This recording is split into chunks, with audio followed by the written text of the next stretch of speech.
Okay, so I'm on my phone now. There's some weird things going on with live.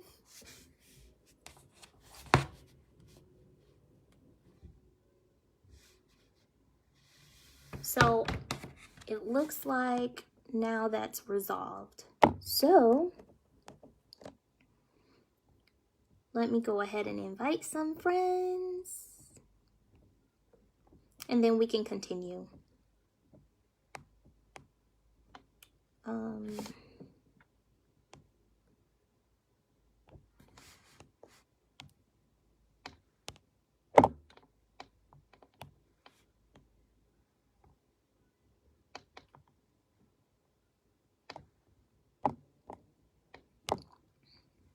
Okay, so I'm just gonna go ahead and press on. So I've just applied leave-in conditioner. One of the things that my hair does better with is styling without a lot of water. I used to drown my hair in water to style it in the past, and then I started realizing that when I use less water, my hair responds a lot better, and it also helps me reduce shrinkage and things of that nature. Nonetheless, back to what I was discussing, one of the things I realized in all of this, one of the things I realized in all of this sharing and all of this honesty that's been going on in my life is, you know, I noticed that a lot of people have certain like presuppositions and associations. They have perspectives of what it means to be a virgin, what it means when someone is a virgin, and some of these presuppositions are so unconscious that they don't really realize what they do. So for example, I recently acknowledged to someone asked, "Oh, so are you a virgin?" I was like, "Yeah." And they were like, you know, that shocked and oh, so precious kind of reaction. So one of the things that I realized in all of this, and I've realized this for a while actually, there's often adjectives connected to virginity that aren't necessarily true. And I think a lot of this is the cause of, you know, purity traditions in conservative or fundamental religious groups, you know, that associate things like virginity with purity or associates things like virginity with innocence. But there's also something really deeper and much more sinister that's at work in all of this too. You know, there's often the association with virginity with perpetual maidenhood. So a lot of people suggest, or they act as if virgin women are people who have to be protected, guarded. You don't want to do or say anything that will taint them. So I often get people who know about, you know, me, and they'll curse or something like that. And they'll be like, "Oh, shoot, so sorry." Or or they'll say something like, I don't know, they'll want to go somewhere and they will just think that this place wouldn't be friendly enough for me because, you know, it will taint me in some kind of way. Kind of keeping you in this position of like someone who needs to be guarded, taken care of. This perpetual girlhood is associated with virginity, even in women, you know, in grown women. I'm super grown. I'm in my 30s. I handle my own bills. I haven't lived with my parents for a long time, but I don't necessarily get that treatment often, you know, by people who are aware of my beliefs or who are aware of my, I guess, my sexual orientation and of my list of I have nevers, which is quite lengthy, actually. There's a lot of things that I'm not interested in. Like, I'm not interested in drinking, for example. But a lot of my friends drink.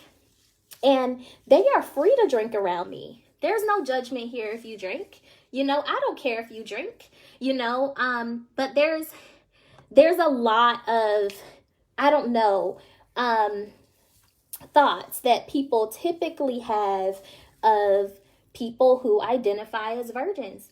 Another thing that gets really interesting about all of this is really being able to define virginity. So this is kind of an ancient question too, right? In antiquity, virginity, for example, was defined by, I guess, intactness. And that pretty much meant that you have an intact hymen, right? Suggesting in one way or another that the only people who can be called virgins are those who have hymens. So women. And the assumption is also there that every woman has one. But I think it's fairly proven scientifically that first off, not all women have hymens.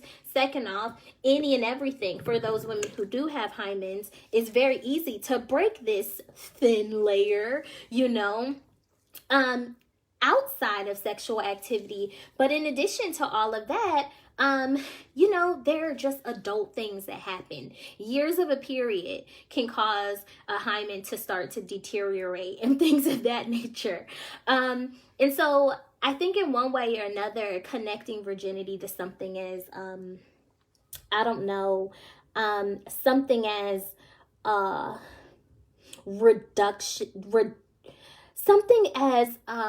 reductive in so many ways as a hymen is a problem as well. It also ignores that there are lots of men who've never been sexually active too. And because virginity is often associated with femininity and girlhood, it also becomes something that is a bit of shame for guys to be able to acknowledge. And this isn't a new thing either. I'm thinking of people like Jerome in the ancient world in the 4th century, and other men who are writing texts and who are encouraging ascetic lifestyles or encouraging virgin lifestyles.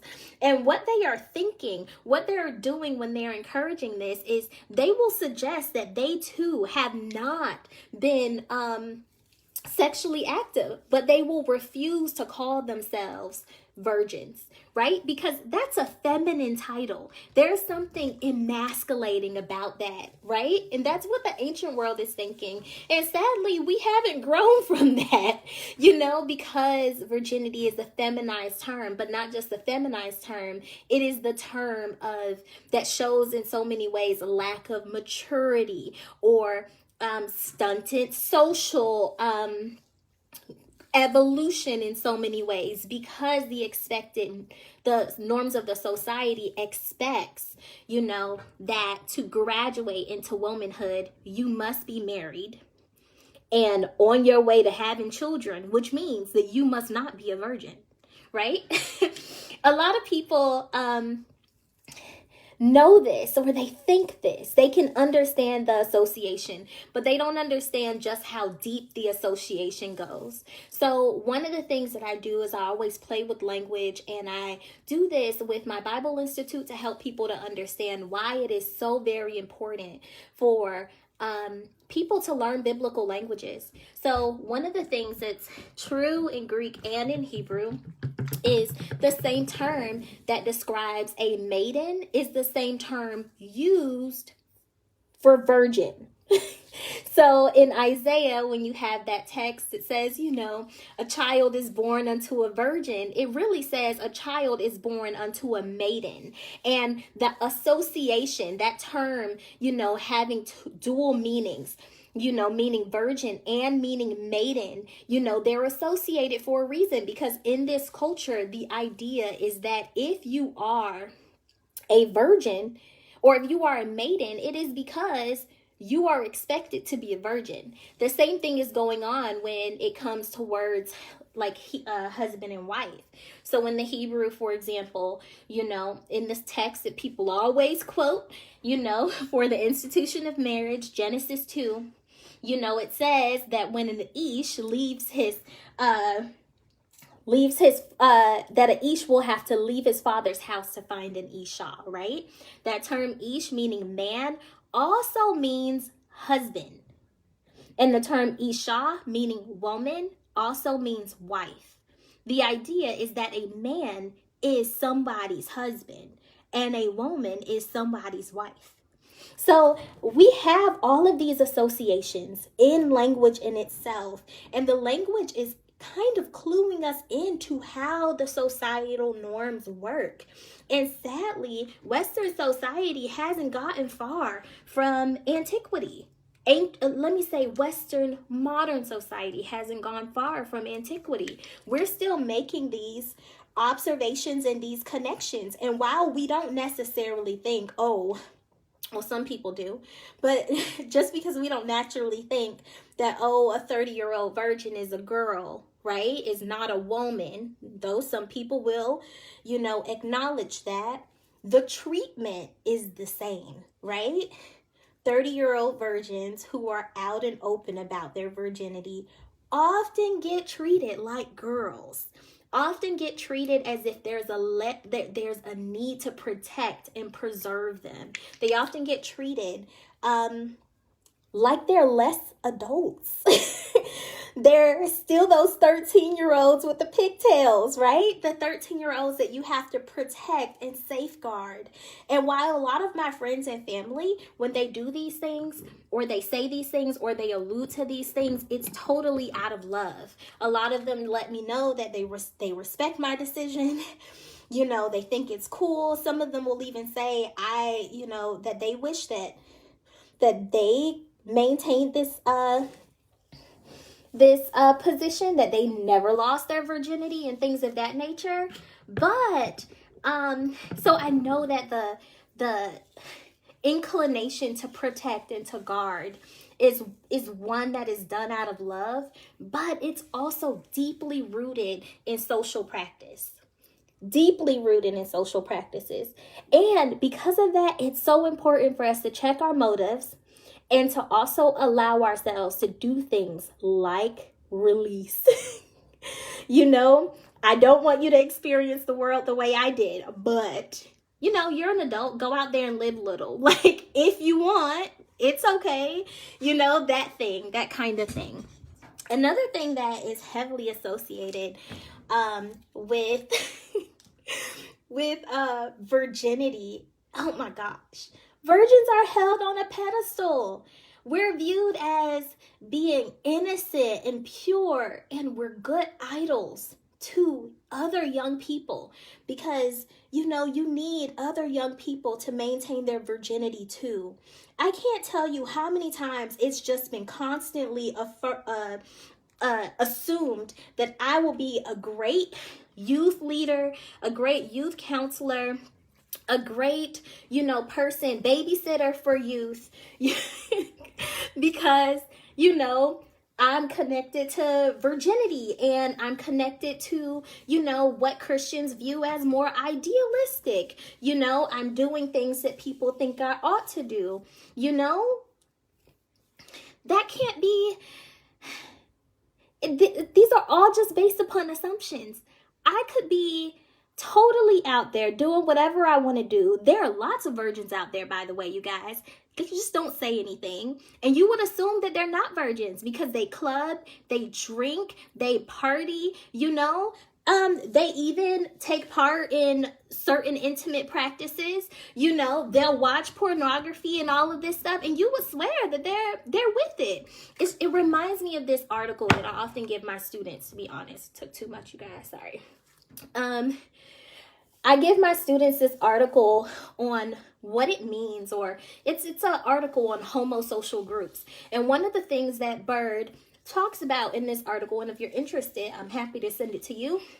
One of the things that Bird talks about in this article is, she talks about the behaviors of what happens in male homosocial groups.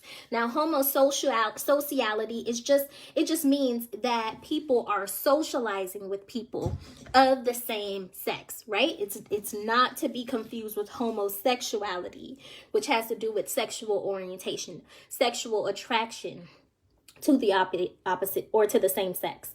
This is social.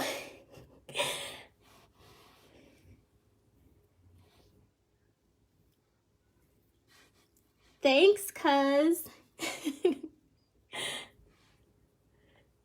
I can't read the rest. Yeah, I agree. I just think there are just things that people need to know. Yeah, I agree. Totally agree. Though because people aren't being quite honest about whether they're active or not, there's often these assumptions that just go out there and they don't get corrected on account of people not quite being honest about their own way of looking at the world or experiencing the world.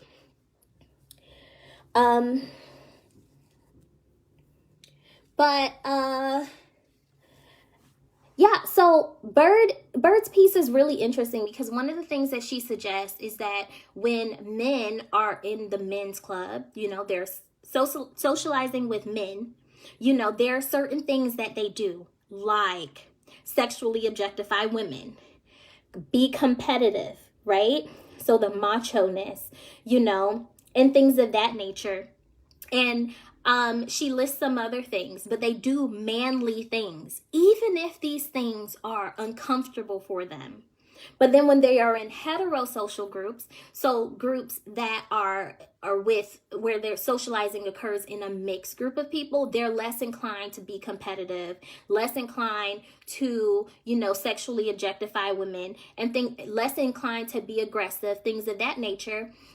They're more inclined to doing what might come natural to them. So you'll find guys, for example, who don't generally naturally sexually objectify women, but their buddy is over there doing it, and all of a sudden it just becomes something they feel like they have to do to be a part, right?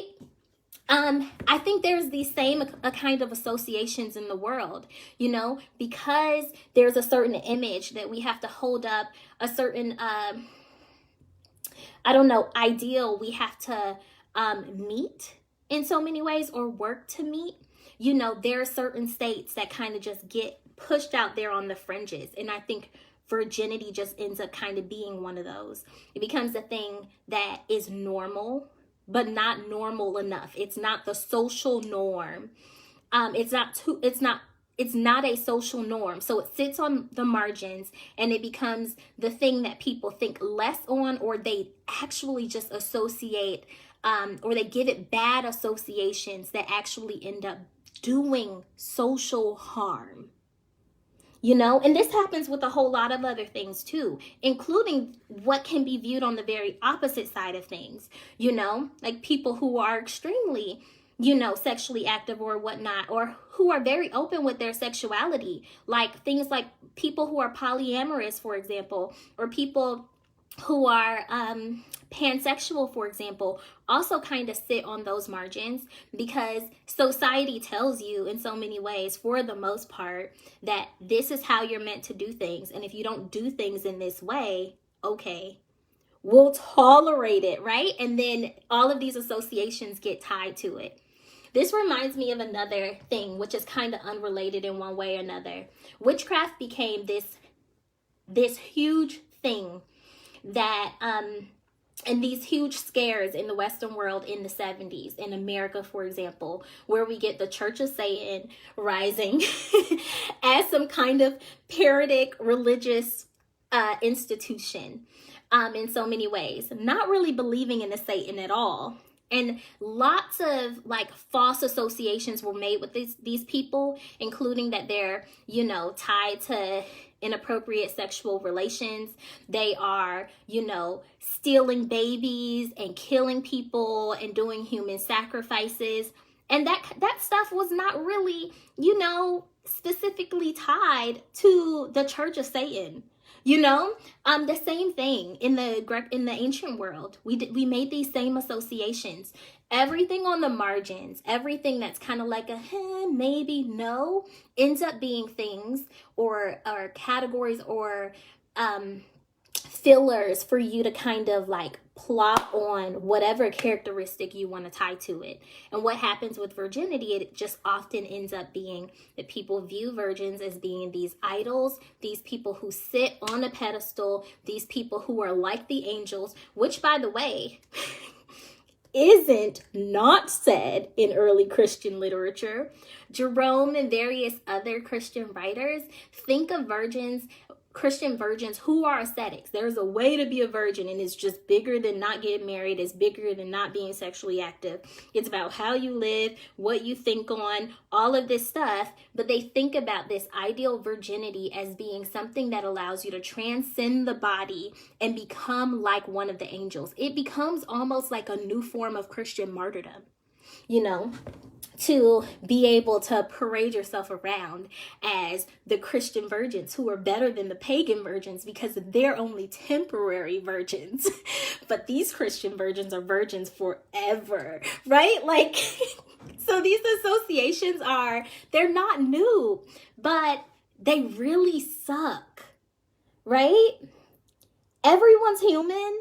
Everyone is, has their own thoughts and their own perspectives as far as how they ought to live.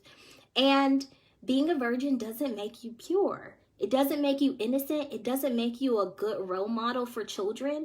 It doesn't make you pastoral. It doesn't make you anointed. It doesn't mean you're called to singleness. It doesn't mean that you're waiting for marriage. It doesn't mean a ton of things. It just means that you've made a choice not to engage. It doesn't mean that you're afraid to engage, though for some it does. It doesn't mean that you refuse to ever engage, though for some it does.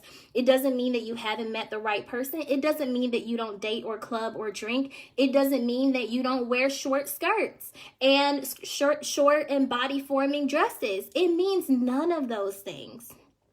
None of them. And all of these things are just very, very false associations and really unfair associations, because what they do is they place pressure on the virgin to maintain an ideal of perfection that they didn't choose to take on in the first place. So for example, I grew up with people who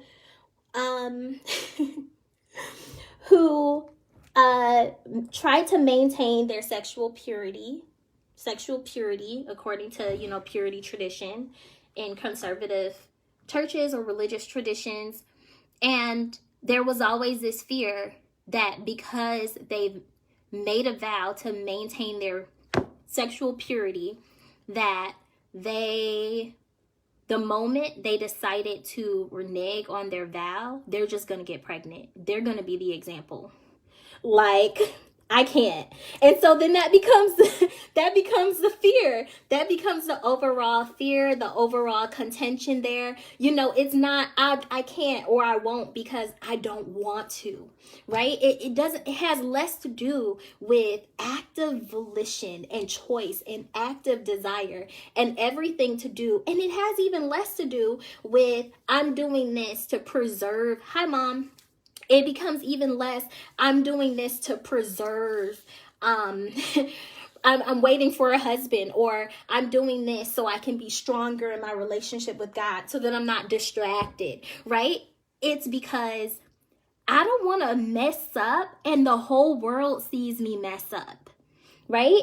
And I mean, in some traditional or fundamentalist groups, that's a huge thing because it doesn't matter how many times you were sexually active. You come up with a baby, the whole church sees that you have a baby and then sees that you've sinned. And sometimes the stigma is so deepened to the point in which you have to acknowledge your sin in front of the entire ministry. And while those things happen a little less nowadays, it certainly still happens. It certainly still happens. And even when no one says anything else, or anything at all, they think it, they talk about it when you're not there, their faces say it, everything shows, right? So some people are also overly concerned about exposure, and it's because the world has given certain types of people or people who make certain decisions or are placed in certain categories, they forced upon us the need to perform and to satisfy certain ideals. Perfection is not something that any of us can satisfy. None of us. And you don't have to be anointed to be a virgin. Like, that's not a thing, you guys. Like, it doesn't make you special at all. And might I add that there's a lot of people out there who are virgins who aren't even religious. They are just literally making a decision for themselves. It's because they don't feel ready, or because they are not interested. You know, it's not even a thing that people do because of others or because of religious dogma. It's not because of social dogma. It's not because their parents said don't do this. Some of them, their parents are like, bruh, you too old, you need to go have some children. Like, you know, it's different for everyone, but some people are just making a decision for them, and that's what it should always be. It should always just be, you know, you choosing to exist in a certain state, and the moment you choose not to exist in that state, it should be completely okay. Not the world applauding you because you are now like them, but the world applauding you because you made a decision for you. And they can be confident that you made a decision for you, you know? Because this was never about social pressure. It was never about religious dogma. It was never about, you know, someone else's desires or goals or ambitions for you. It was always you, you know? So if you're my friends and family and you're wondering why I've made such a decision, I have already had a video in the past where I've discussed my own sexual orientation. I do not like labels, but to help you better understand, you can use the label asexual and aromantic, which means right now, and as of right now and all of my life so far, I have not had any type of sexual attraction or desire, and I've also never have had romantic attraction or desire. It doesn't mean that I won't ever have any in the future. Just means that right now, I don't. And in the past, I haven't. And I just wanted to be clear. I am no virgin in waiting. I'm not waiting for my spouse. I'm not waiting for the perfect Prince Charming to ride on his horse and sweep me away. I'm not waiting for any of that. I'm not waiting at all. I've just made a very active and intentional decision that I'm not interested, so I'm not going to engage. There are lots of people who are like this, but they engage anyways because society tells them that they ought to feel and experience certain things, that they have to go out there and experience the world in ways that they've experienced it. But I'm not interested. So I'm choosing to actively not engage. But one thing that I am more so interested in is I'm interested in other people's stories. So I want to hear more about your sexual orientation, more about your exploration of self and of world, because those kind of stories are super helpful. Not only because they're really interesting and because they help clue me in on aspects of the human experience that I probably don't have, you know? There are certain thoughts that I don't have, that I've never had, so I can't tell you about them, but I can kind of get an idea as to how they work because you have them, right? So I love to hear people's stories, not just about things like sexuality, but also religion, ritual, you know. I'm doing research on various spiritual practices, so totally clue me in, you know, tell me your stories. Be open, and I'll definitely eventually bring to you guys the research that I'm doing on all of this spiritual stuff. It is very uncharacteristic of people who, of what people who know me would think I would do. But if you really know me, you'd be like, yeah, she'll definitely do that. If you don't know me and you just think I'm just some random Christian out there, you'll probably think that these things are very unchristian. Nonetheless, I will bring them to you at some point when I can get enough answers to articulate these things fairly clearly. But yeah, I'm completely okay with my decisions. And I'm also very conscious that this is just my decision today. Tomorrow, I might choose something else. And that's okay too. So thanks, Mom, and thanks, Cuz, for supporting my choice.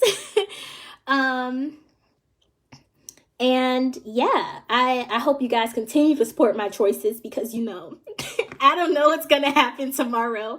I don't know what I'm going to choose tomorrow, but I'm just being honest. But join me on this journey. I'm going to try to be more vulnerable and chat about these things, because this is the side of stuff that we don't get enough of. There are lots of people out there telling everyone, you know, you need to be this way, or encouraging, you know, this type of lifestyle. And they're not talking to you about the things that probably suck about it. And I'm going to be honest. Alex, hi, I miss you. I remember you so surreally, actually. I identify as pansexual, polyromantic, and somewhere on the asexual spectrum. I've enjoyed your conversations. Oh, thank you so much. Yeah, share your stories, Alex. I'm totally interested. You can, I can DM you my number, and I'm happy to have conversations. There are things that I do not understand, like, and I think in the minds of other people, they think this is unreal. Like, why don't you understand how attraction works? Because I don't. Like, I've never felt attraction before, so I don't know what that means. I think that you people who want to kiss each other, like, I really don't get it. Like, I'm like, wait, why do you want to do that? Because it's gross. But I am also very germophobic, so of course I would think that. Like, why would you want to do that? But okay, do you know? So yeah, it would be nice for you to share, because I'm definitely interested, definitely. But yeah, I think I'm done. If you guys don't have any questions or comments or anything. Also, someone asked for me to do a video on misinterpreted scriptures, so I would like you guys to go ahead and let me know. You can send me a personal message, or you can add that to this this live if you like, in the comments, of some scriptures you would like me to go over. I'm happy to go through that with you guys. And if you have ideas of other topics I can talk about, because I'm on this journey to being more vulnerable, please do, like, DM me or put in the comments, and I shall consider talking about it. Yeah. So I hope you guys have a great day. I love you guys.